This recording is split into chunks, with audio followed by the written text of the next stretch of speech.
پھر عید کا دن آیا اور لوگ بہت خوش تھے۔ بس لوگ عید کے لیے نکل گئے بستی سے اور بچے بھی چلے گئے، اور ابراہیم کا والد وہ بھی انہی کے ساتھ جانے لگا۔ اس نے ابراہیم سے کہا، تو ہمارے ساتھ کیوں نہیں آ رہا؟ ابراہیم نے کہا، میں بیمار ہوں۔ بس سب لوگ چلے گئے اور صرف ابراہیم باقی رہ گیا۔ پھر آیا ابراہیم بتوں کے پاس اور بولا، کیا ہے تمہیں؟ کیوں بات نہیں کرتے تم؟ کیا ہے تمہیں؟ سنتے کیوں نہیں ہو تم؟ یہ لو، یہ کھانے کی چیزیں ہیں اور یہ پینے کی چیزیں ہیں، کیوں نہیں کھاتے تم ان کو؟ کیوں نہیں پیتے تم ان کو؟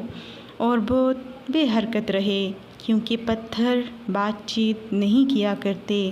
اسی وقت غضبناک ہوا ابراہیم اور اس نے کلہاڑا اٹھا لیا اور اس نے مارا تمام چھوٹے بتوں کو اور توڑ دیا ان کو، اور چھوڑ دیا ایک بڑا بت، اور اس نے کلہاڑا اس کے کندھے پر رکھ دیا۔ اور واپس آئے لوگ اور داخل ہوئے بتوں کے گھر میں، اور انہوں نے ارادہ کیا کہ بتوں کو سجدہ کریں، کیونکہ یہ عید کا دن تھا۔ لیکن وہ دہشت زدہ ہو گئے اور ان کو تعجب ہوا اور افسوس کیا انہوں نے، اور بہت غضبناک ہوئے۔ کہا لوگوں نے، کس نے کیا ہے یہ سب ہمارے معبودوں کے ساتھ؟ ایک نے کہا، میں نے سنا ہے ایک شخص کو، وہ برا ہی کہتا ہے ان کا، اس کا نام ابراہیم ہے۔ کہا لوگوں نے، اے ابراہیم، کیا تو نے کیا ہے یہ سب ہمارے معبودوں کے ساتھ؟ ابراہیم نے کہا، بلکہ یہ تو ان کے بڑے نے کیا ہے، بس یہ ہے، پوچھ لو اس سے اگر یہ بات کر سکتا ہے تو۔ اور لوگ وہ تو یہ جانتے تھے کہ بت پتھر کے ہیں، اور وہ جانتے تھے کہ پتھر نہ تو سن سکتے ہیں اور نہ ہی جواب دے سکتے ہیں، اور وہ لوگ جانتے تھے کہ بڑا بت انہی چھوٹے بتوں کی طرح پتھر کا ہے، اور وہ چلنے اور حرکت کرنے کی قدرت نہیں رکھتا۔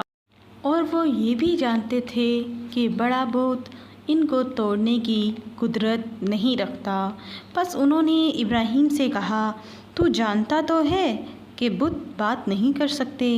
کہا ابراہیم نے، پھر کس طرح تم ان کی عبادت کرتے ہو جو نہ تو تمہیں نفع دے سکتے ہیں اور نہ ہی نقصان پہنچا سکتے ہیں؟ اور کس طرح تم ان سے مانگتے ہو جو نہ تو تم سے بات کر سکتے ہیں اور نہ ہی سن سکتے ہیں؟ کیا تمہیں کچھ سمجھ نہیں آتی؟ کیا تمہارے پاس عقل نہیں ہے؟ بس لوگ خاموش ہو گئے اور خجالت ہوئی ان کو۔ لوگ اکٹھے ہوئے اور انہوں نے ایک دوسرے سے کہا، کیا کرنا چاہیے ہمیں؟